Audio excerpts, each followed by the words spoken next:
नारे तकबीर, नारे तकबीर। अल्लाहू अकबर। पीर हजरत खोका मौलाना साहेब जिंदाबाद, पीर हजरत खोका मौलाना साहेब जिंदाबाद। আজকের মিলাদের মাহফিল আমি ওনাকে মাইক তুলে দিচ্ছি। ওয়া বারাকাতুহু। আলহামদুলিল্লাহ আলহামদুলিল্লাহি নাহমাদুহু ওয়া নাস্তাঈনুহু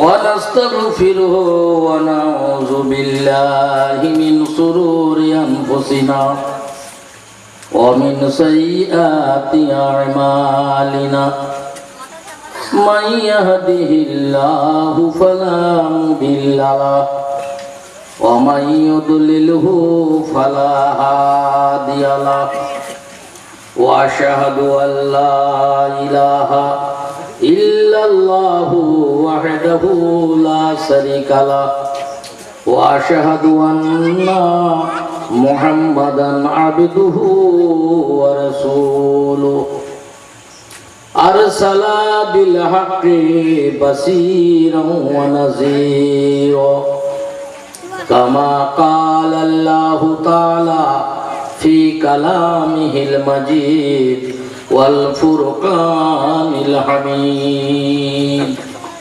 আউযু বিল্লাহি মিনাশ শাইতানির রাজীম। বিসমিল্লাহির রাহমানির রাহিম। ফাদখুলি ফি ইবাদি ওয়াদখুলি জান্নাতি। সাদাকাল্লাহু মাওলানাল আযীম ওয়া সাদাকা রাসূলুহুন নবিয়্যুল কারীম। ইন্নাল্লাহা ওয়া মালাইকাতাহু ইউসাল্লুনা আলান নবী ইয়া আইয়ুহাল্লাযীনা আমানু সাল্লু আলাইহি ওয়া সাল্লিমু তাসলিমা। আল্লাহুম্মা সাল্লি আলা সাইয়্যিদিনা মাওলানা মুহাম্মদ ওয়া আলা আলি সাইয়্যিদিনা মাওলানা। আখিরাতের ফসল তুলতে এলে তুমি দুনিয়ায়, আখিরাতের ফসল তুলতে এলে তুমি দুনিয়ায়। আসল ছেড়ে নকল ধরে বিদায় নিলে শেষ বেলায়। আল্লাহুম্মা সাল্লি আলা সাইয়্যিদিনা মাওলানা মুহাম্মদ ওয়া আলা আলি সাইয়্যিদিনা মাওলানা। কাছে চিনলো মাঝে চিনলো, চিনলো আমার নবীজি। নবীর উম্মত চিনলো নারী, চিনলো বনের হরিণী। আল্লাহুম্মা সাল্লি আলা সাইয়্যিদিনা মাওলানা মুহাম্মদ ওয়া আলা আলি সাইয়্যিদিনা মাওলানা মুহাম্মদ। মক্কায় আমার, মদিনায় আমার, আরবে আমার সোনার দেশ। মক্কায় আমার, মদিনায় আমার, আরবে আমার সোনার দেশ। যে মাটিতে জন্ম নিলেন নবীগণের যিনি শেষ। আল্লাহুম্মা সাল্লি আলা সাইয়্যিদিনা মাওলানা মুহাম্মদ ওয়া আলা আলি সাইয়্যিদিনা মাওলানা মুহাম্মদ। সাল্লি আলা মুহাম্মাদিন সাল্লি আলা मुहम्मद हरदम ज़ुबान से निकालो पाक नामे मोहम्मद अल्लाहुम्मा सल्ली अला सय्यदना मौलाना मुहम्मद सय्यदना मौलाना मुहम्मद अम्मा बाद ফায়া আইয়ুহাল হাজিরুনা রাহমাকুমুল্লাহ। উপস্থিত মাননীয় স্মরণীয় বরণীয় কদমগেড়িয়া মুহররম উপলক্ষে জলসা কমিটি ভাই ও আমার বয়োজ্যেষ্ঠ বাবাজিরা বা শ্রোতা মণ্ডলীর মধ্যে বয়োজ্যেষ্ঠ আরও যেনারা আছেন ও পর্দার অন্তরালের আমার লজ্জাবতী মায়েরা, আল্লাহর দরবারে কোটি কোটি শুকরিয়া আদায় করি যে আল্লাহ রব্বুল আলামিন এই পবিত্র মেহফিলে ইবাদতকে খেয়াল করে আমরা যারা একত্রিত হয়েছি বা যারা আসতে পারেনি বা আসছি, আল্লাহ যেন প্রত্যেকে মানে মনের মাকসাদকে আল্লাহ কবুল করে। সবাই বলি আল্লাহুম্মা আমিন। এবং তাদের সাথে সাথে আল্লাহর দরবারে শুকরিয়া আদায় করি, সবাই জোরে বলি আলহামদুলিল্লাহ। আলহামদুলিল্লাহ। আমরা এই জায়গায় সন্ধ্যা থেকে নিয়ে পর্যন্ত আল্লাহ রসুলের বাণী শুনলাম বিভিন্ন আলেম ওলামার কাছ থেকে, বিভিন্ন ছেলেদের মুখে বিভিন্ন নাত বা গজলের মধ্যে দিয়ে আল্লাহ রসুল হযরতে হাসান ও হুসাইনের শান আমরা শুনেছি। শোনাটা বড় জিনিস না, মানাটা হচ্ছে বড় জিনিস। আর সেই মানাটা কি করতে হবে? সেই মানাটা এমনই দিল দিয়ে মানতে হবে, যেমন একটা মেসাল স্বরূপ বলতেই হয়। একটি ছেলে ডাক্তারের কাছে গেছে, গিয়ে বলছে যে আমি এত খাই, খুশি মনে থাকি, কিন্তু আমার শরীর গড়ে না। তো ডাক্তারবাবু এমন কিছু ওষুধ দিন যেন আমার শরীরটা অন্তত ভালো হয়, আমার শরীরটা যেন ফিরে যায়। তো ডাক্তারবাবু বলছেন যে তুই ফল খাবি কিন্তু তার ছাল ফেলবি না, তুই ফলও খাবি তার ছালও খাবি, কেন ফলের থেকে ছালেতে ভিটামিন বেশি। তো ছেলেটি বাড়ি চলে গেল, যে কোনো ফল ওইভাবেই খায়। কিন্তু একদিন কি করলো, একটা নারকেল ফলকে নিয়ে ও ছাড়িয়ে ও নারকেলও খেচ্ছে আর তার ছোবড়াটাও খেয়ে দিয়েছে। তো খাবার পরে ওকে যখন নিয়ে আবার হসপিটালে দৌড়ালো, তো বোঝা গেল তার নতিজাটা কি হয়েছে। বলে ডাক্তারবাবুই বলেছিলেন। তা ডাক্তারবাবু বললেন যে আমি ছাল খেতে বলেছি, তা এমন ছাল খেয়েছো যেটা খাওয়ার বাইরে। তো এখানে মানার ব্যাপার, বোঝার কিছু ব্যাপার আছে। তা বললেই যে শুনলেই সব আমল হয়ে যাবে তা নয়, মানার জিনিসটাকে মানতে হবে, আর যেটা বাদ দেবার জিনিস সেটাকে বাদ দিতে হবে। তাই আমি আপনাদের সামনে এই জায়গায় বসেছি একটা ইবাদতকে খেয়াল করে। এটা মাহে মুহররম। মুসলমানরা অনেকেই জানে না যে মুহররমটা আসলে কি জিনিস। তা সে কথা পরে বলবো। এখন আল্লাহর রাসূল হাদিস পাকে বলেছেন যে মুসলমান ওই হতে পারে আমাদের নিয়ত করা জবাই গোশত সে যতক্ষণ খাবে, আর আমাদের কাবাকে কেবলা মনে করে নামাজ যতক্ষণ না পড়বে সে মুসলমান হতে পারবে না। জোরে বলি সুবহানাল্লাহ। তার মানে বোঝা গেল হুজুর যেটাকে জবাই করেছেন সেই হালালি জিনিসের গোশত খেতে হবে, আর কাবার দিকে ফিরে মেনে নিতে হবে যে এটাই আমাদের কাবা কেবলা। আল্লাহ রসুল 1 নম্বর হাদিসে বললেন, বুখারী শরীফের হাদিস, যে তবেই সে মুসলমান হবে। আর 2 নম্বর কথা কি বললেন? আল্লাহ নবী বললেন যে মুসলমান বললেই মুসলমান হবে না, মুসলমান অতক্ষণ হবে না যতক্ষণ না পর্যন্ত আল্লাহ নবী বলছেন যে তার ছেলে, তার বউ, তার জমি জায়গা, তার ধন সম্পদ ছাড়া বেশি আমাকে না ভালোবাসবে।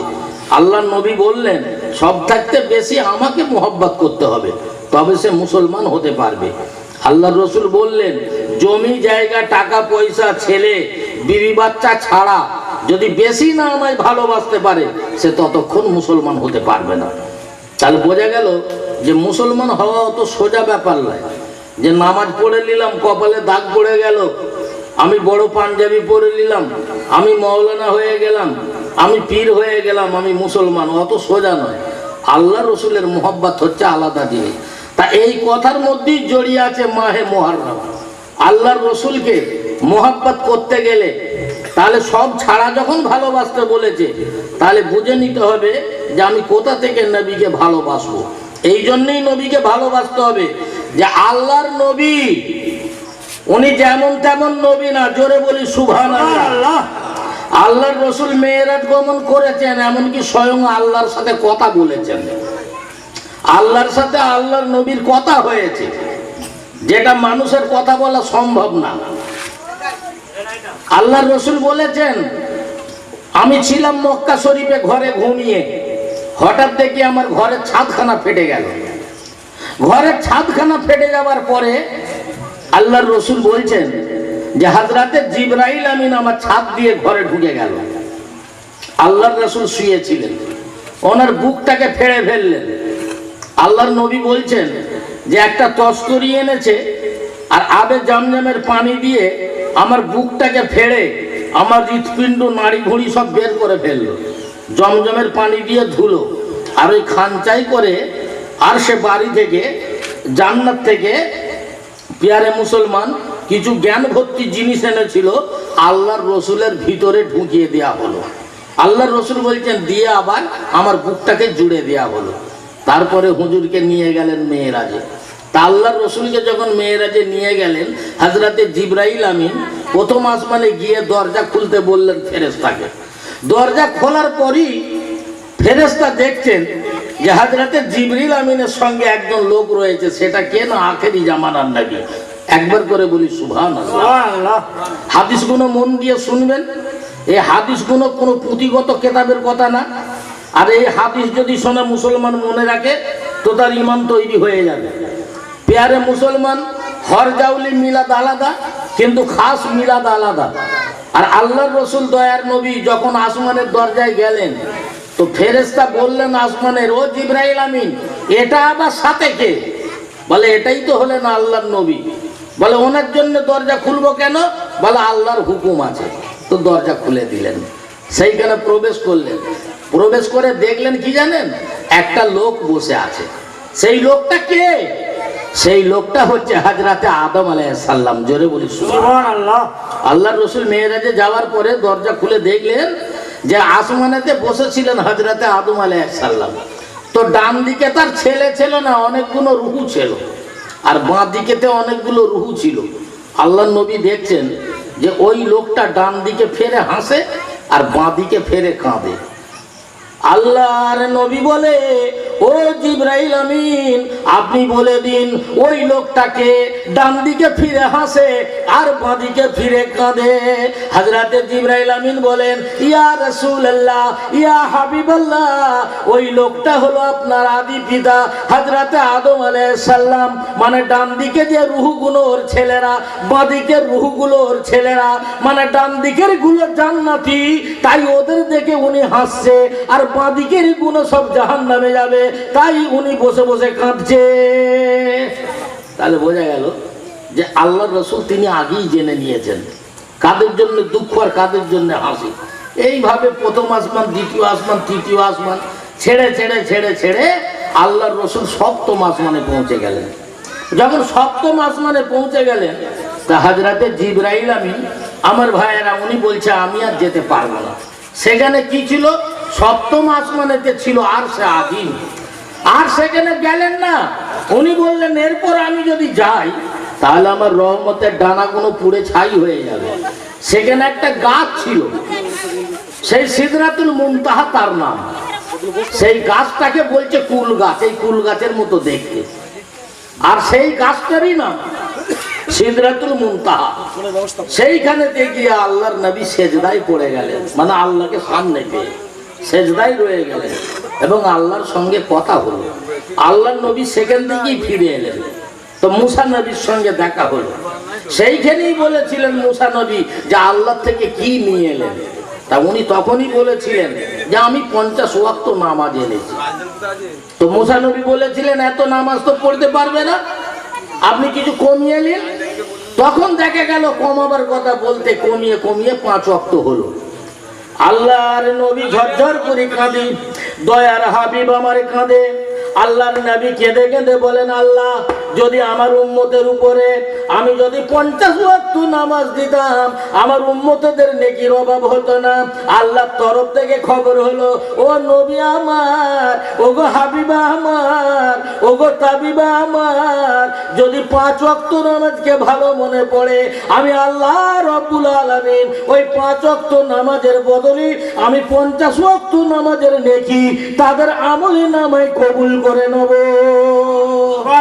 আমল নামায় কবুল করে নেব। তাহলে মসজিদে আজান দেয়, নামাজ পড়তে হবে। মসজিদে নামাজ পড়লে কি হয়? 5 ওয়াক্ত নামাজ। প্রত্যেক ওয়াক্ত নামাজে আপনি যখন জামাতে যাবেন, পা বাড়াতে বাড়াতে যত পা ফেলবেন, আল্লাহ পাক আপনার প্রতি কদমে একটা করে গোনা মাফ করে দেবে। আর কি হবে?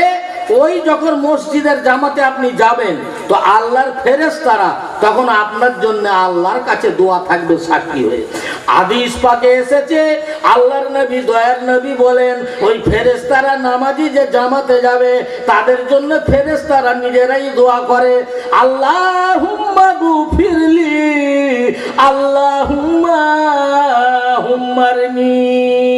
আল্লাহর নবী বলেন, ফেরেশতারা আল্লাহকে জানায়, আল্লাহ তুমি এদের উপরে দয়া করো, তুমি এদের উপরে মেহেরবান হয়ে যাও, এদের গুনাহ তুমি মাফ করে দাও। আমরা ফেরেশতা সাক্ষী আছি যে এই তোমার বান্দা মসজিদে নামাজ পড়তে যাচ্ছে। তাহলে সেই মসজিদে যেতে হবে, নামাজ পড়তে হবে। পৃথিবীতে যত ইবাদত আছে, নামাজের উপরে কোনো ইবাদত নাই। কথা বুঝেছেন? নামাজ কারোর মাপ নাই। তার মানে নামাজ আমি পড়তে বলতে পারি না। নামাজ হচ্ছে আল্লাহর হুকুম, মানে কোরআনের কথা। কোরআনের কথা মানে আল্লাহর কথা। খুব ঠান্ডা মাথায় বুঝবেন আমার ভাইয়েরা, কোরআন ও হাদিস পরোক্ষ কালাম বা প্রত্যক্ষ কালাম। তার মানে কি? একটা হচ্ছে ওহিয়ে মাতলু আর একটা হচ্ছে ওহিয়ে গায়ের মাতলু। এগুলো সাধারণ পাবলিক বুঝবেন না, লেখাপড়া আলেম থাকলে বুঝতো। ওহিয়ে মাতলু ও কি বলে? যেটা আল্লাহর তরফ থেকে ওহি এসেছে। আর ওহিয়ে গায়ের মাতলু কাকে বলে? যেমন হাদিসটাকে গায়ের মাতলু বলে।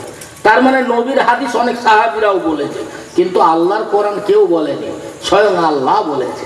তো আমার ভাইয়েরা, ওই রকম এই হাদিসের মধ্যে অনেক জাল আছে, অনেক হাদিস বাতিল আছে, অনেক হাদিস জয়ীফ আছে।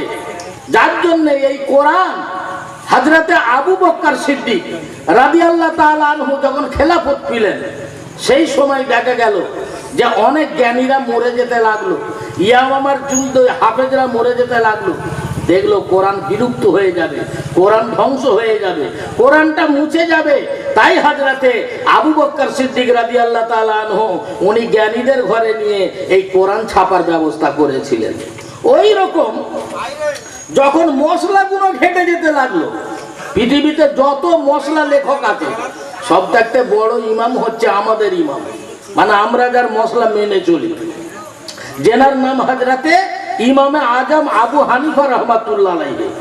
উনি কি করলেন? এই মশলার কেতাব উনিও আবার ছাপতে আরম্ভ করলেন। যখন দেখলো জাল হাদিসে ভর্তি হয়ে গেছে। জাল হাদিস কাকে বলে সেগুলো আজ আমি কিছু বলবো, একটু পরে আপনারা বুঝতে পারবেন। পেয়ারে মুসলমান, জাল হাদিস আর সহিহ হাদিস। তখন দেখলো মুহাম্মদ ইবনে ইসমাইল বুখারী রাহমাতুল্লাহ আলাইহি, উনি তখন সহিহ হাদিসকে সংকলন করলেন, মানে ছাপলেন। সহিহ হাদিসকে এই জন্যই ছাপলেন, যারা জ্ঞানী ছেলে তারা কথাটা বুঝবার চেষ্টা করবেন। তার মানে জাল হাদিস জয়ীফ হাদিসকে ছাঁটকাট করে দিলেন। আর দেবার পরে দেখা গেল কি জানেন? দেওয়ার পরে দেখা গেল যে তখন এই হাদিসটা ছাপলেন ইসমাইল বুখারী। আমার ভাইয়েরা, তো সেই হাদিস শরীফে কোনো সন্দেহ নেই। আর ইসমাইল বুখারী এত বড় একজন হাদিস বিশক, মানে পৃথিবীতে ওর মতন আর কেউ নেই। মানে বুখারী শরীফের হাদিসটাই হচ্ছে সহিহ হাদিস। আর বুখারী শরীফ যিনি লিখেছেন ইসমাইল বুখারী, মানে এনার দাদা, এনার যে বংশ, এরা ছিল আগুনের পূজারী, অগ্নি পূজক, মানে আগুনকে পুজো করত। ইসলামের ইতিহাসে এদের নাম এসেছে মুহাম্মদ ইবনে ইসমাইল বুখারী। এর যে পরদাদা তার নাম এসেছে বাদ-দিরজা, মানে এটা ফার্সি ভাষা, মানে যার মানে হচ্ছে কৃষক ফ্যামিলি। কৃষক ফ্যামিলির লোক ছিল মুহাম্মদ ইবনে ইসমাইল বুখারী রাহমাতুল্লাহ আলাইহি। তিনি এই হাদিসকে শুদ্ধভাবে ছাপলেন। আর এই হাদিসে কোনো সন্দেহ নেই।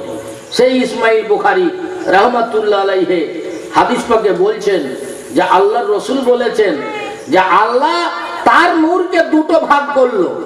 একটা নূর হচ্ছে নূরে নবী, আর একটা নূর হচ্ছে আল্লাহর খাস নূর। তো সেই নূর থেকে আর সারা জাহানকে দিয়েছে। তা আমার ভাইয়েরা, সেই নবীজি এলেন কি করে জানেন?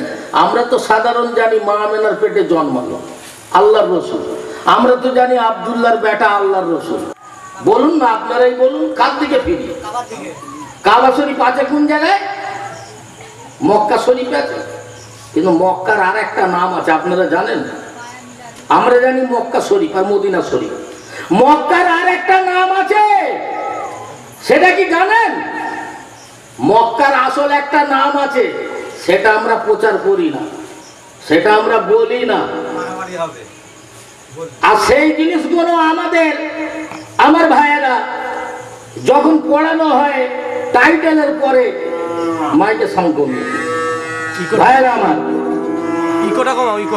তার মানে মক্কা শরীফের আসল একটা নাম আছে, যে নামটা হচ্ছে বাক্কা। জোরে বলুন সুবহানাল্লাহ। আপনাদের জানা রইল মক্কার আর একটা নাম হলো বাক্কা শরীফ। আর বাক্কা মানে জানতে হবে, খালি নামটা বললে তো হবে না। বাক্কা মানে ঘাড় চূর্ণকারী, মানে বাক্কা মানেই হচ্ছে অন্যায়কারীরা গেলে তাদের ঘাড়কে চুরমার করে দেয়। তা মক্কার আসল নাম বাক্কা, বাক্কা থেকে এসেছে মক্কা। তা আমরা বলি কাবা, তাহলে কাবা কোথায় আছে? মক্কা শরীফে। কটা কাবা জানেন? কটা কাবা? মারফত শুনতে হবে না, হাদিস থেকেই মারফত শোনাচ্ছি, শুনুন। ইয়ারে মুসলমান, মক্কা কাবা কটা জানেন? কাবা হচ্ছে 4টে। জোরে বলুন সুবহানাল্লাহ। কাবা শরীফ 4টে। আমাদের জন্য 2টো কাবা আছে, আমাদের জন্য 2টো কাবা। একটা হচ্ছে মক্কা শরীফের কাবা, আর একটা হচ্ছে আমার ভাই বাইতুল মুকাদ্দাস কাবা। জোরে বলুন সুবহানাল্লাহ। পৃথিবীর কোন মাওলানার বাবার ক্ষমতা নেই এই কথা কেটে দেবে। এই ক্যাসেট আমার নেটে চলবে, বুঝছেন না? এই জন্য সেই ওয়াজ করতে হচ্ছে। আপনাদের কথার ওয়াজ করলে নেটে দেওয়া যাবে না। আপনাদের খোরাক দেবো, সেটা এটা বন্ধের পরে, এটা 40 মিনিট হবে। এই জন্য কিছু মনে করবেন না, ছাকা দলিল বলছি। যে দলিল সারা পশ্চিম বাংলা নয়, ভারতের বাইরে পর্যন্ত চলবে এই ক্যাসেট। পেয়ারে মুসলমান, তাহলে আপনারা বুঝতেই পারছেন কত হিসাবের আলোচনা এখানে করতে হবে। তো মক্কা শরীফের আসল নাম মক্কা শরীফ। আমরা জানি কাবা একটা, কিন্তু খোকা মাওলানা বলছি না, দলিল বলছে এই কাবা হচ্ছে মোট 4টে। একটা হচ্ছে মক্কার কাবা, আর একটা হচ্ছে বাইতুল মুকাদ্দাসের কাবা। 2টো কাবা। 3 নম্বর কাবার নাম শুনেলেন? 3 নম্বর কাবা হচ্ছে ফেরেশতারা যে আসমানে ইবাদত করে, ওদের যে কাবা, সেই কাবা শরীফের নাম হচ্ছে বাইতুল মামুর। জোরে বলুন সুবহানাল্লাহ। তাহলে 3 নম্বর কাবার কথা শুনলেন। আর 4 নম্বর কাবা হচ্ছে আরশে মুআল্লা, মানে যার সোজাসুজি কাবা। প্রিয় মুসলমান, তাহলে 4টে কাবা। আল্লাহর নবী আমার ভাইয়েরাম, উনি দুনিয়ায় এলেন, আমার ভাই তার আগে আদমকে পাঠালেন, নবী তো পরে এলেন। নবী পয়দা হলো, আদম আলাইহিস সালামকে আল্লাহ বানালেন, ফেরেশতাদের অর্ডার নিয়ে জান্নাতে দেবেন। কিতাবের ইখতিলাফ আছে যে জান্নাতে ঢোকার পরে হাওয়া বিবির পয়দা হয়েছে, আবার কোন জায়গায় আছে জান্নাতে যাওয়ার আগে আদমের কাছ থেকে হাওয়া পয়দা হলো। হাওয়া বিবি আমাদের মা, আদম আলাইহিস সালামের মা ওলাই আর বোন ওলাই, আদমের বউ। কেন জানেন? ওর জন্মটাই আলাদা, আপনাদের জেনে রাখা উচিত। মানুষের পেট থেকে মানুষ পয়দা হয়, যেমন হাওয়া বিবি 20 বার বাচ্চা প্রসব করেছে। জোরে বলুন সুবহানাল্লাহ। দলিলে এসেছে 20 বার জোড়া জোড়া ছেলে মেয়ে হতো। আদম কিন্তু কারুর পেট থেকে হাওয়া বিবি হয়নি। কোরআনে বলেছে আল্লাহ জান থেকে জান পয়দা করেছে, আবার বেজান থেকেও জান পয়দা করেছে। বেজান থেকে জান পয়দা, আমি তার প্রমাণ দিচ্ছি, শুনুন না। মাটি লড়ে না চড়ে না, মাটি থেকে আদমকে পয়দা করেছে। জোরে বলুন সুবহানাল্লাহ। তাহলে বেজান থেকে জান পয়দা হলো। আর আদমকে বেহুশ করে ওর বাঁ পাজরের হাড় থেকে হাওয়া বিবিকে পয়দা করেছে। হাওয়া বিবিকে পয়দা করেছে, মানে বাঁ পাজরের হাড় থেকে। হাওয়া বিবি আদমের গুণলাই আর আদমের মাওলাই। কথা বুঝেছো? মানে ওর দেহের একটা অংশ। এই জন্য আদমের মায়া ছিল হাওয়ার প্রতি। আদম হাওয়ার উপরে একটা মায়া হয়ে গেছিল। ও ওকে চায়, কিন্তু আল্লাহর হুকুম, ওই বিয়ে না করলে বউ হালাল হবে না। তা বিয়ে কে পড়ালো? তখন তো মৌলবি ছিল না। কে তার বিয়ে পড়ালো? আদম হাওয়ার বিয়ে কে পড়ালো? পেয়ারে মুসলমান, কেই বা মোহরানা দিল? আমরা তো বিয়ে করতে গেলে মোহরানা লাগে। আদম হাওয়ার বিয়েতে কি মোহরানা দিল? আল্লাহর হুকুমটাই ছিল তাদের বিয়ে। আর হাদিস পাকে এসেছে 3 বার থেকে 70 বার আমার নবীর নামে দরুদ পড়েছে, সেইটাই ছিল তাদের মোহরা। তারপরে আদমের বউ হালাল হয়, তবে তাকে নিয়ে ঘর সংসার করে। জোরে বলি সুবহানাল্লাহ। এখন টাকার মোহরানা না দিলে মন ভরে না। পেয়ারে মুসলমান, এখন যদি বলে দরুদ পড়ে মোহরানা আদায় করো, তাহলে মন ভরবে না। সেই সময় এটাই ছিল, মোহরানা আদায় হয়েছিল নবীজির দরুদ পড়ে। তাহলে নবীজির মর্যাদা কত ছিল! আল্লাহ রসুল কিন্তু তখন পৃথিবীতে আসেনি, আর আমি আসার কথা বলিওনি। আমি আপনাদের দলিল দিয়েছি 12 রবিউল আউয়াল তাদের নবী আমেনার পেটে পয়দা হয়েছে। এটা আপনারা শুনেছেন, আর মাওলানারাও বলে। কিন্তু কিভাবে এলো? আল্লাহ রাব্বুল আলামিন আদমকে বানালেন, দুনিয়ায় নামালেন। আদম বলে, আল্লাহ গো, আমাকে একটা ইবাদতের জায়গা দাও। খাস দলিলের ওয়াজ করছি, বুখারী শরীফ, কোরআন শরীফ, এতে কোনো ভেজাল নেই। কারণ বুঝতে পেরেছেন তো? এই ক্যাসেটটা নেটে চলবে, সবাই শুনবে, বিরোধীরা শুনবে, সুযোগ পেলেই আপনার ঘাড় মটকাবে। কিন্তু কারুর ক্ষমতা নেই, এ কারুর দলিল না। এ হচ্ছে একদম উপরকারের কথা, মানে যে কথা সাধারণ আলোচনা হয় না। পেয়ারে মুসলমান, জেনে রাখবেন, মনে রাখবেন, এমন সময় আল্লাহ রাব্বুল আলামিন হযরতে আদমকে যখন দুনিয়ায় পাঠালেন, উনি ইবাদতের জায়গা করলেন। শিক্ষিত ছেলেরা, তোমরা বোঝার চেষ্টা করো। তখন ওই ফেরেশতারা কি করলো জানেন? ওই আদমকে দেখিয়ে দিচ্ছে হযরতে জিবরাইল আমিন যে, এই আদম, তুমি এইখানে ইবাদত করো, মানে যেখানে কাবা বাইতুল্লাহ শরীফ। তার মানে কি? কোরআনে এসেছে, দলিলে এসেছে, এই পৃথিবী পয়দা হবার 40,000 বছর আগে, আবার কোন কোন জায়গায় আছে 2000 বছর আগে ওই কাবা আল্লাহ তৈরি করে রেখেছিল। এই যে কাবা, আমরা যেদিকে ফিরে নামাজ পড়ি, মানে আদম তো দূরের কথা, এই পৃথিবী পয়দা হবার 2000 বছর আগে বা 40,000 বছর আগে ওই কাবা তৈরি হয়েছিল। ফেরেশতারা বললে, হে আদম, আমরা 2000 বছর ধরে কাবা তওয়াফ করছি, তুমি এই কাবাকে তওয়াফ করো। তা হযরত আদম আলাইহিস সালাম ওই কাবা বানিয়েছিলেন। ওই কাবা কোথায় আছে? আরব এরিয়া, আটলান্টিক মহাসাগর থেকে উত্তর দিকে, এই পূর্ব দিকে 48 মাইল দূরে। আর ওই আরব এরিয়ার যে উপর দিক ছিল, সমুদ্র থেকে 300 ফুট উঁচুতে ছিল। 48 মাইল পূর্ব দিকে দূরে এই কাবা শরীফকে আল্লাহর হুকুমে তৈরি হয়েছে। সেই কাবা বাইতুল্লাহ, ওই কাবা বাইতুল্লাহর যে একটা মর্যাদা আছে, কাবা। তাহলে কাবার আসল নাম কি বললাম?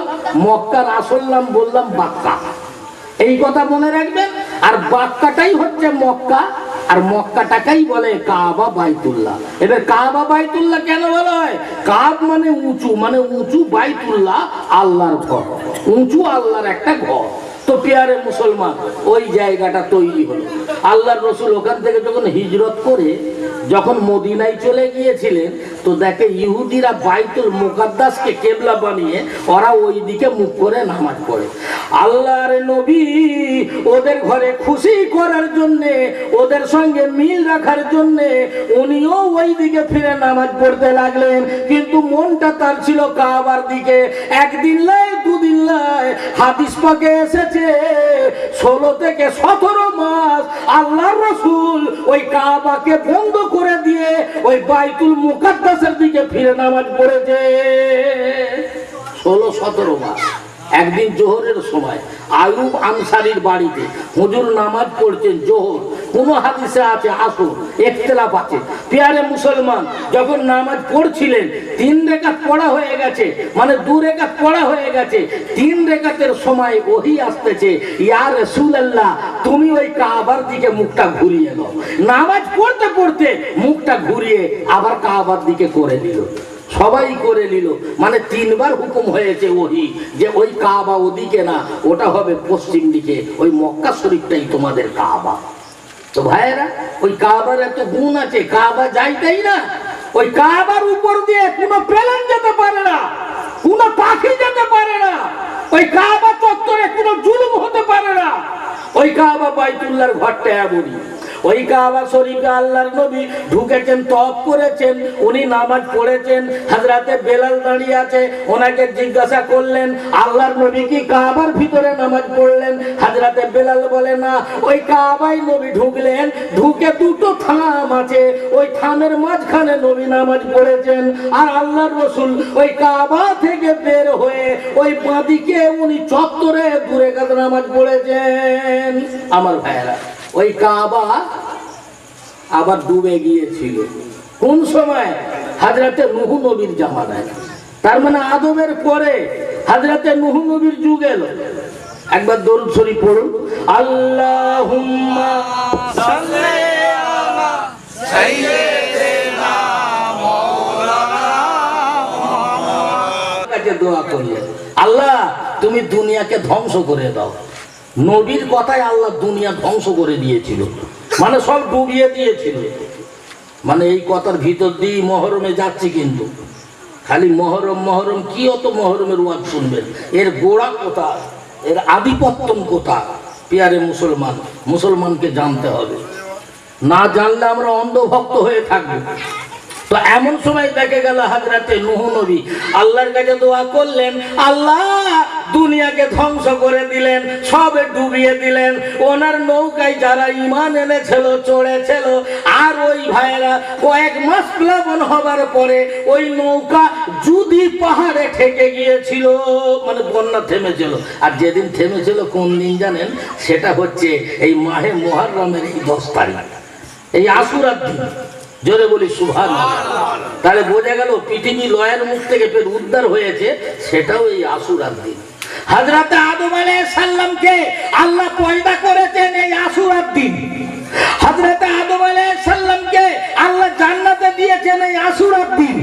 হযরতে আদম আলাইহিস সালামকে এই জান্নাত থেকে দুনিয়ায় নামিয়ে দিয়েছে এই আশুরার দিন। আর কাবাকে হেফাজত করেছে সেই এই আশুরার দিন। জোরে বলি সুবহানাল্লাহ। শুধু ইমাম হাসান হোসেনের দিন নয়, এতে সব দিন লুকিয়ে আছে। যেমন বিভিন্ন জাতিরা জানুয়ারি মানায়, জানুয়ারি মাস বছরের প্রথম মাস জানুয়ারি মানায়। আর এই মাহে মুহররম 12টা মাসের মধ্যে আল্লাহ 4টে মাসকে বড় ইজ্জত দিয়েছে। হাদিস পাকে এসেছে, সেটা হচ্ছে রজবের মাস, সেটা হচ্ছে জিলকাদ মাস, সেটা হচ্ছে জিলহাজ মাস, আর এটা হচ্ছে সেই মাহে মুহররমের মাস। জোরে বলি সুবহানাল্লাহ। এই মাহে মুহররমের মাস থেকে আরবি সাল গণনা করা হয়। আল্লাহর নবী, দয়ার নবী, তার মানে হযরতে নূহ নবী, আল্লাহ তেনাকে কয়েকটা জিনিস দান করেছিল। যত পৃথিবীতে নবী এসেছে, হযরতে নূহ নবীর মতন বয়স কোন নবী পায়নি। হযরতে নূহ নবী 950 বছর জিন্দা ছিল। কোন নবী এত বয়স পায়নি, এত বছর বয়স হয়েছে। হযরতে নূহ নবীর বাবু একটা দাঁতও পড়ে না, একটা চুলও পাকে। কথা বুঝতে পেরেছেন? আল্লাহর এত বড় রহমত ছিল। হযরতে নূহ নবী মোটামুটি প্লাবন থেমে গেল, ওনার আমলে কাবাটাকে আবার সংস্কার করা হলো। আর ওই আরবে কোন জাতি ছিল না, 3টে জাতি ছিল। একটা হচ্ছে সেমিটিক জাতি, একটা হচ্ছে হেমিটিক জাতি, আর একটি হচ্ছে আর্য জাতি। মানে গোড়ার কথা বলছি। যেসব ছেলেরা স্কুল কলেজে পড়ো, যারা লেখাপড়া করেছো, দেখবে আমাদের পশ্চিমবাংলা সরকার এখন এই এইচএস এর মধ্যে এই সাবজেক্টগুলো দিয়েছে। যারা কলেজে পড়াশোনা করে তারা বুঝতে পারবেন। প্রিয় মুসলমান, তো সেমিটিক জাতিটা কি, আর হেমিটিক জাতিটা কি, আর আর্য জাতিটা কি? কিন্তু আমাদের দেশে নেতা থেকে আরম্ভ করে এমএলএ এমপি থেকে আরম্ভ করে জ্ঞানী মৌলবাদীরা আরম্ভ করে মৌলবি থেকে সাধু থেকে অনেকে আমাদের ধারণা এ হিন্দু ও মুসলমান ও বাগদি ও কায়স্ত, কিন্তু পৃথিবীর ইতিহাস বলছে, ইসলামের ইতিহাস বলছে যে পৃথিবীতে কোনো জাতি নেই, সবই আল্লাহর সৃষ্টি আর সবাই হচ্ছে মুসলমান। কারণটা কি করে বুঝবেন? কি করে? দুনিয়া ধ্বংস হয়ে গেল, সব ডুবে গেল, এবার নূহ নবীর নৌকা থেমে গেল, নূহ নবীর ছেলেদের থেকে এই বংশ আরম্ভ হলো। একটা ছেলের নাম শাম, শামের বংশকে সেমেটিক জাতি বলে। নূহ নবীর আরেকটা ছেলের নাম হাম, সেই ছেলের বংশকে হেমেটিক বলে। আর একটি ছেলের নাম ছিল ইয়াসপার, তার থেকে হচ্ছে আর্য। তার মানে আমরা যারা ভারতবর্ষে আছি, কথা ভালো করে বুঝবেন। এই তার থেকে বিভিন্ন গোত্র, এই মৌলবীর একটা দল, সাধুদের একটা দল, এই যে বর্তমান বৌদ্ধ যারা মাইমানের একটা গন্ডগোল চালাচ্ছে বর্তমান, আপনারা জানি না, খালি নামাজ পড়ো, সব দিকে লক্ষ্য রাখতে হয়। আজকে যে অবস্থা, হাজার হাজার মানুষকে মেরে ফেলেছে, 40,000 শুধু মাইমানের। আমার ভাইয়েরা, সেখানকার মানুষ আমাদের পশ্চিম বাংলায় ঢুকে পড়েছে। মোদি বলছে ওদের রাখার দরকার নেই, কিন্তু মমতা বলছে ওরা থাকবে।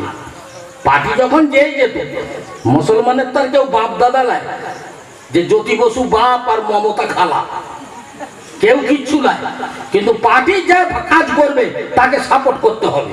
এখন তো বর্তমানে সে সাপোর্ট করছে, সে মেয়ে ছেলে হলেও বলছে এরা থাকবে, এদের প্রতি অত্যাচার করা যাবে না, কিন্তু মোদি বলছে ওরা থাকবে না। আজকে বিশ্ব সন্ত্রাস কেঁপে উঠেছে। কালকের খবরে আছে লাদেন মরেনি, জোরে বলি সুবহানাল্লাহ। লাদেন মরেনি, লাদেন বেঁচে আছে।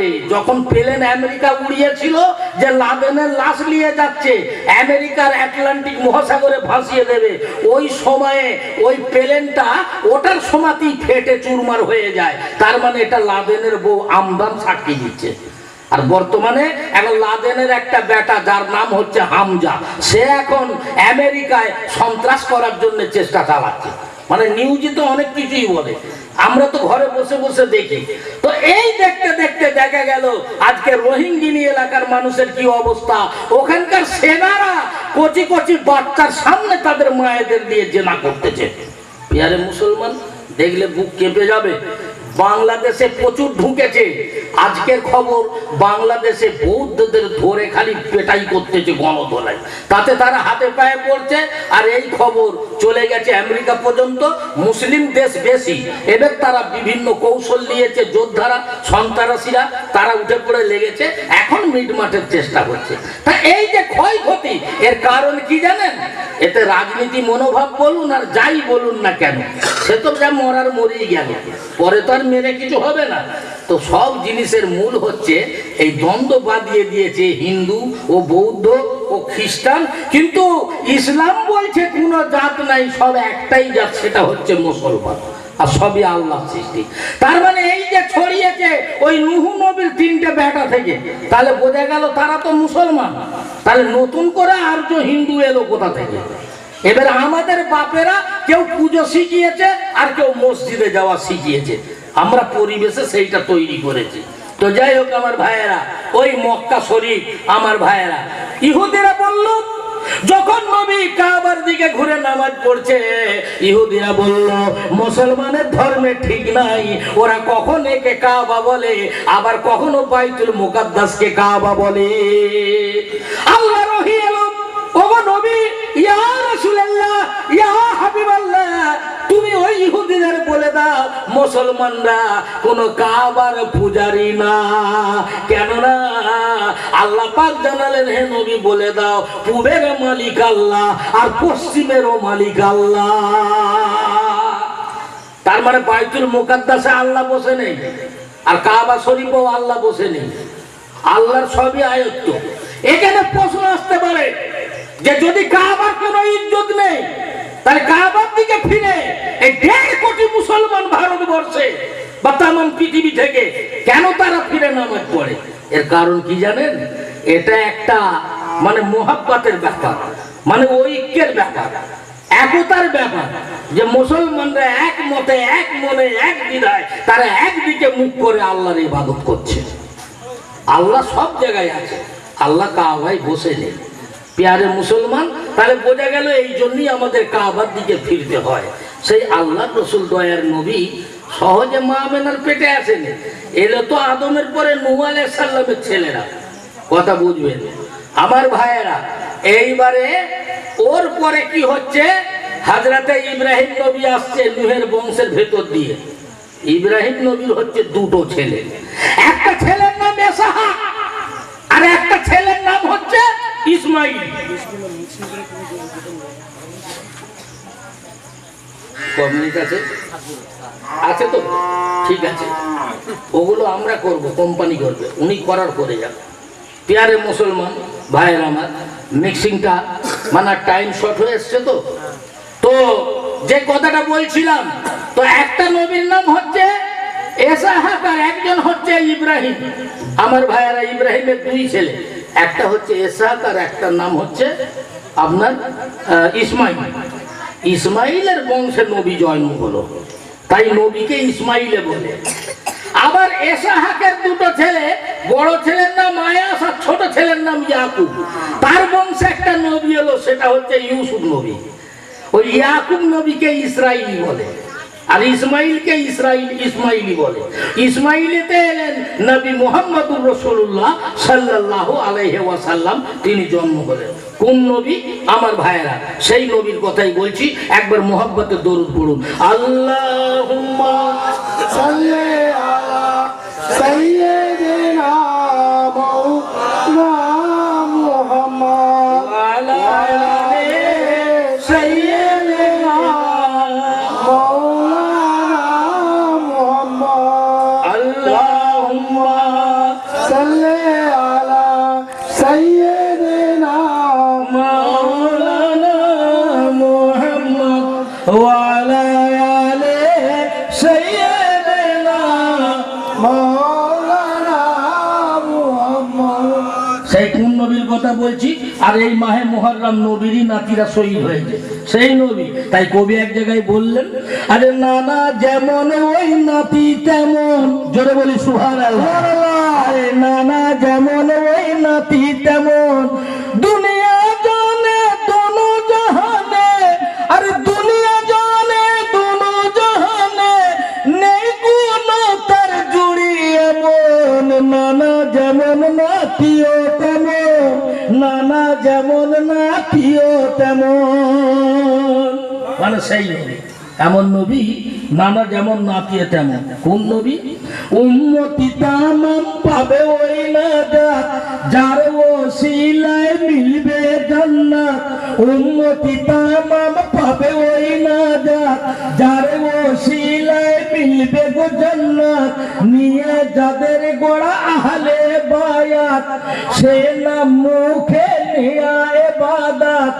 নবী নন্দিনী মা ফাতেমা, সেই ফাতেমা হোসেনের আম্মা, সেই ফাতেমা হোসেনের আম্মা। এমন বেটি এমন মা গো, বলো ভাই পাবে ওই কজন। আরে নানা যেমন ওই নাতি তেমন, নানা যেমন ওই নাতি তেমন। যেমন নানা আর নাতিরাও তেমন। এইটা খালি ফুরিয়ে যাক, তারপর আপনাদের বিভিন্ন দলিল শোনাবো।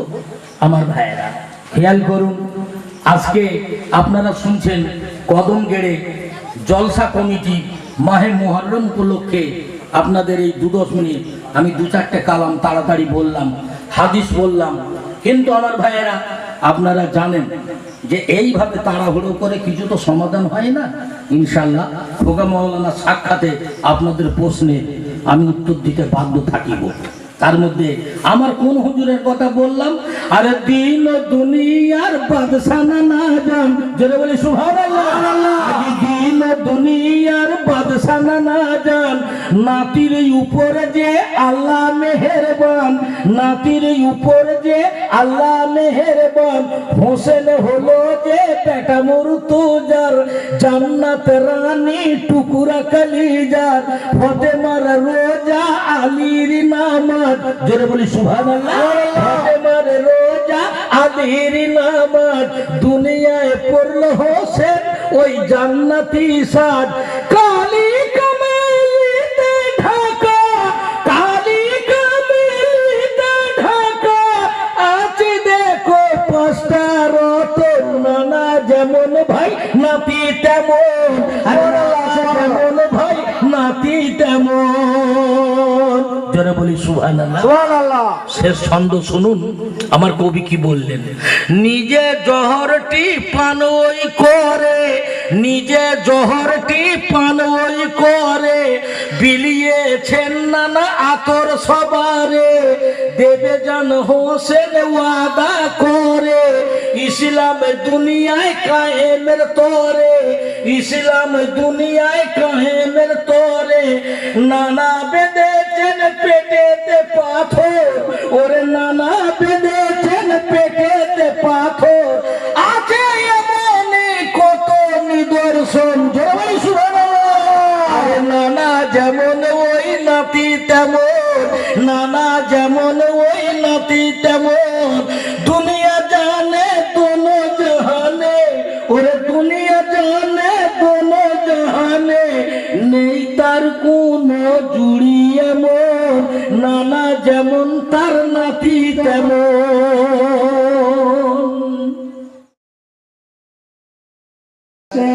পানি গো তারা, তাই না প্রাচের পানি। মাথা রাখিয়া ঘুমাই পরম সুখে গো আপা, ঘুমাই পরম সুখে। নাচা পানি দেখিয়া থাকি না, এই বলিতে থাকে কার বুকে মাথা রাখিয়া, ঘুমাই পরম সুখে গো আপা, ঘুমাই পরম সুখে। কেটে কেনে তবে স্বপ্ন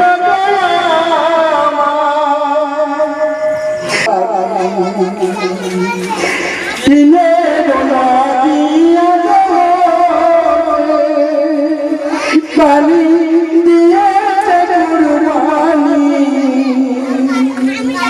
শহীদের কথা ভাবিয়া চাই না প্যাচের পানি গো তারা, চাই না প্যাচের পানি, চাই না প্যাচের পানি গো তারা, চাই না প্যাচের পানি। আমি প্রথমে সুর দিয়ে আরম্ভ করলাম একটা ভাটিয়ালি সুরে, আপনাদেরকে ছোট্ট একটা শোনাই। চির সুন্দর মরলে বারেক দেখা দাও আমার,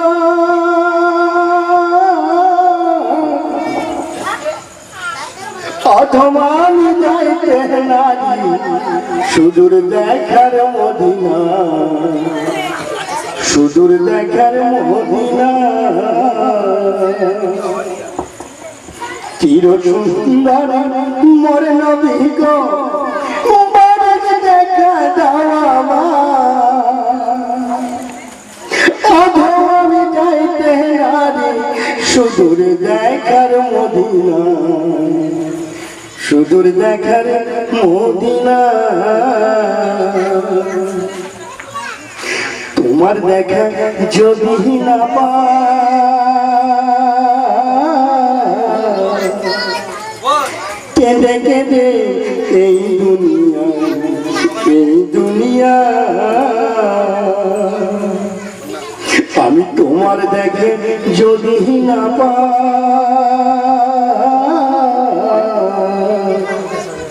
কেঁদে কেঁদে এই দুনিয়া,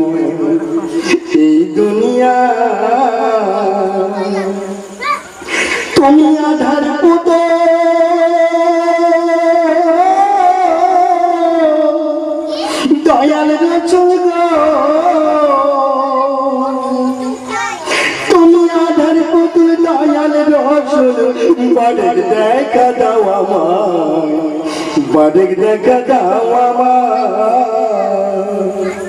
চির সুন্দর মোর নবী গো বারেক দেখা দাও আমার আদম আমি চাইতে নারী সুদূর দেখার মদিনা সুদূর দেখার মদিনা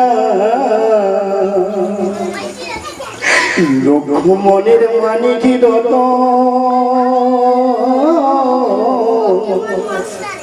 ময়না তোমায় করব যত করিব যত তুমি রহমতুল্লে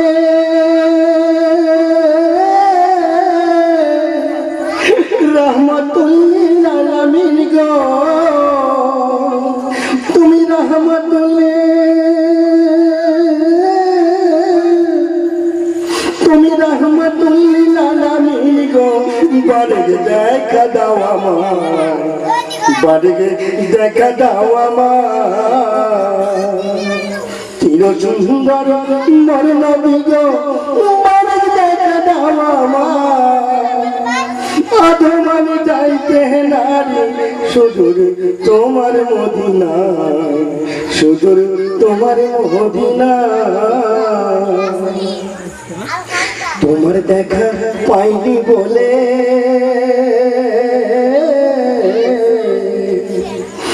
মুখ ভাসে মোর নয়ন জলে নয়ন জলে আমি তোমার দেখা পাইনি বলে বুক ভাসে মোর নয়ন জলে নয়ন জলে আমি পর্বতরে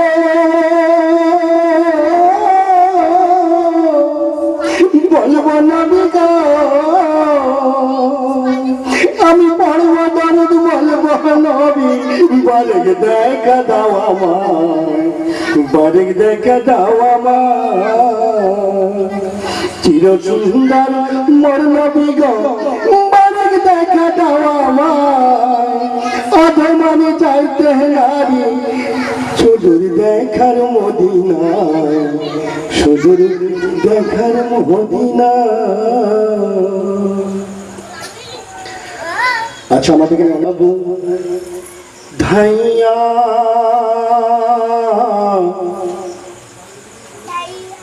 খাজায়লি আলি সাইয়া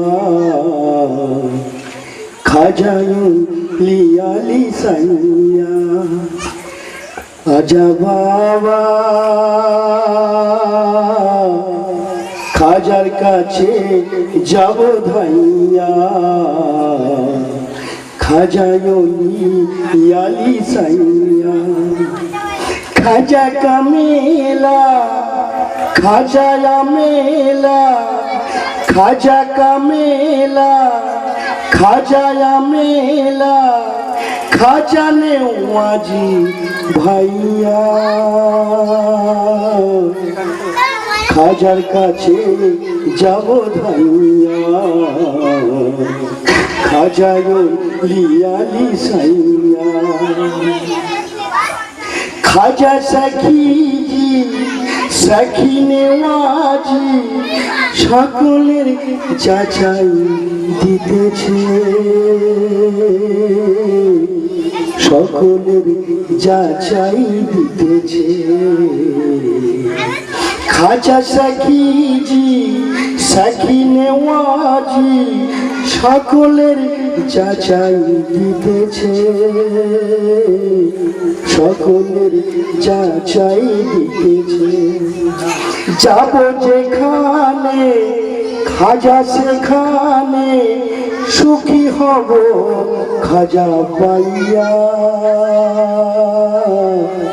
খাজার কাছে যাব ধাইয়া খাজায়লি আলি সাইয়া খাজা দেখিয়া ছবি আঁকিয়া রেখে দেব হৃদে লুকাইয়া রেখে দেব হৃদে লুকাইয়া ভবে বলিব নাহি ভুলিব শুনে লোকে যাবে ছুঁইয়া শুনে লোকে যাবে ছুঁইয়া খাজার কাছে যাব ধাইয়া খাজা মহান লোকে হেন দেখা দিবে দিবে অবাদে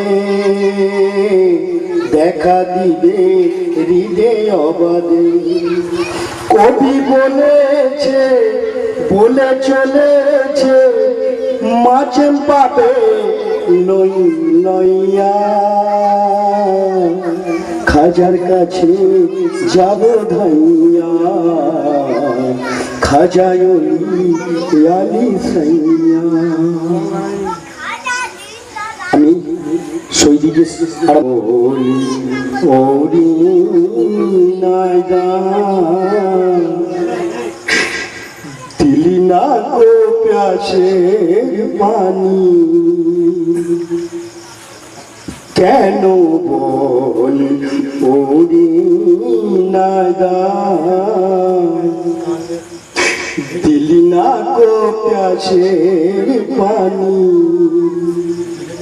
এই নামটা আমার হুজুর খোকা মৌলানা সাহেব উনি আমাকে কালেকশন করে দিয়েছেন, উনি সুর করে দিয়েছেন। আমি গাচ্ছি আপনাদের সামনে। কেন বলি ওরে নাইদা দিলি না গো প্যাসের পানি উম্মত নবীর হয়ে কেন উম্মত নবীর হয়ে কেন করলি তোরা এবে মানি কেন বল ওরে নাদা দিলি না গো প্যাসের পানি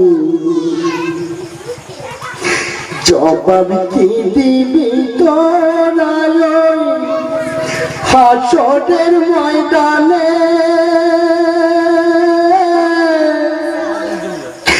কি দোষ মেরেছিস লস্কর ইমামে জবাবি কি দিবি তোরা হাসরের ময়দানে কি দোষ মেরেছিস লস্কর ইমামে জেনে শুনে করলি কেন জেনে শুনে করলি কেন বলবে তোরা এ নাদানি কেন বল ওরে নাদা দিলি না গো প্যাসের পানি লড়ার যদি সাহস এত ছিল তোদের দিলে এ কথাই নামে কেন বললি না খুলে লড়ার যদি সাহস এত ছিল তোদের দিলে কথাই নামে কেন বললি না খুলে ছল চাতুরি করে তাদে ছল চাতুরি করে তাদে পাটালি দাও তুমি মানি কেন ওরে নাদা দিলি না গো প্যাসের পানি মনুষ্য বিবেক সবই দিলি জলাঞ্জলি ইতিহাসের পাতা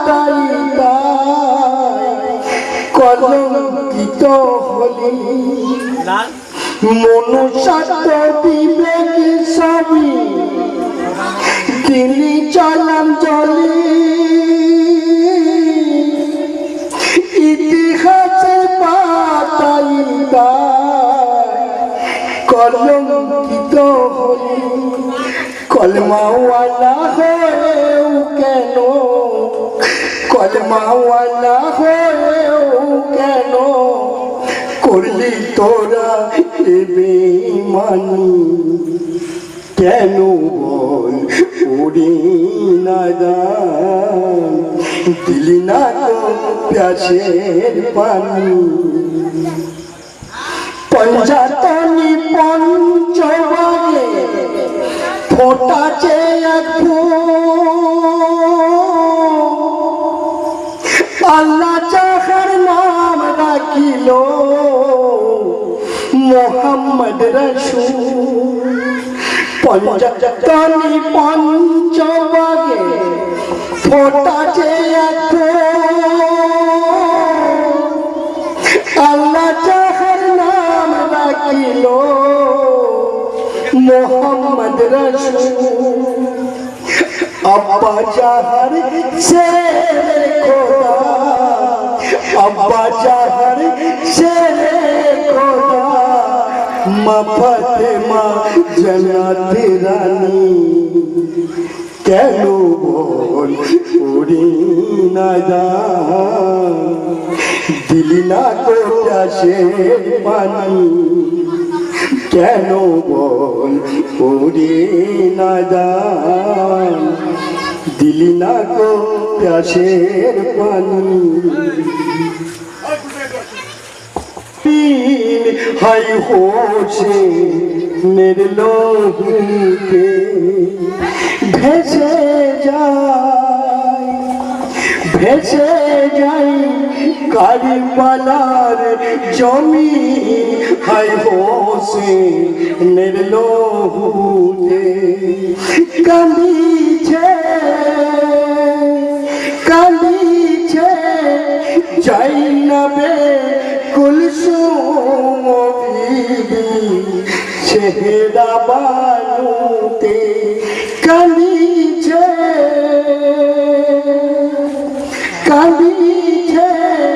জাইনাবে কুলসুম বিবি চেহারা বানুতে ভেসে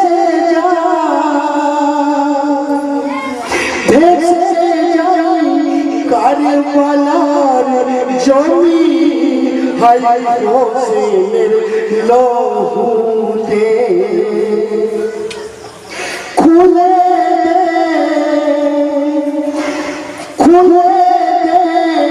ফোনাতে নইনার পানি দে অঞ্জলি ভরে খুলে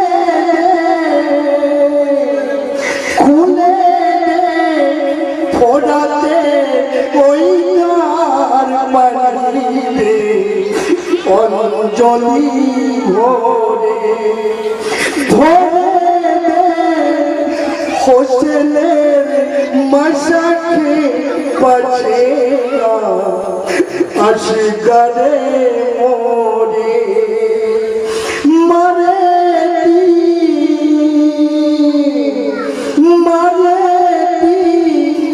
পানির খাতি ডালি আছে ঘরের সিনাতে মারে পানির খাতি ডালি আছে ঘরের সিনাতে সহিতে পারি না বাবা সরহিতে পারি না জানা সরহিতে পারি না বাবা সরহিতে পারি না জানা ফেরে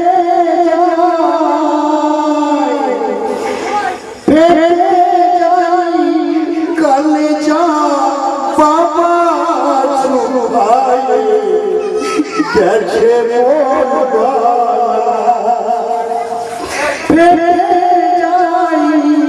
কালিজা বাবা সুখায়ে গেছে গলা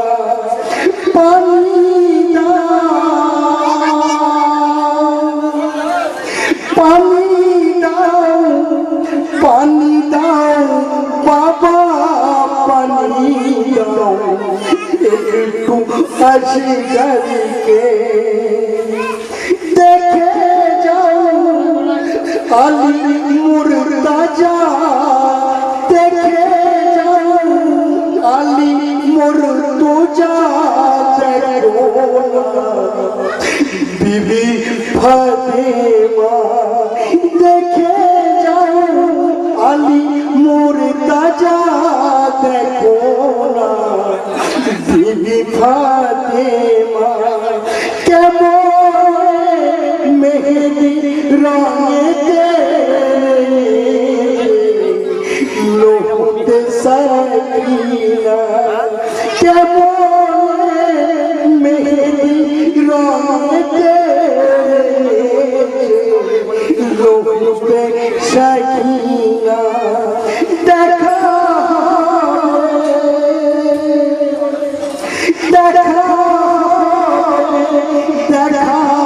হবে সকিনা রোজ কয়ামতে দেখা হবে সকিনা রোজ কয়ামতে ইয়া হুসैन السلام ইয়া হুসैन السلام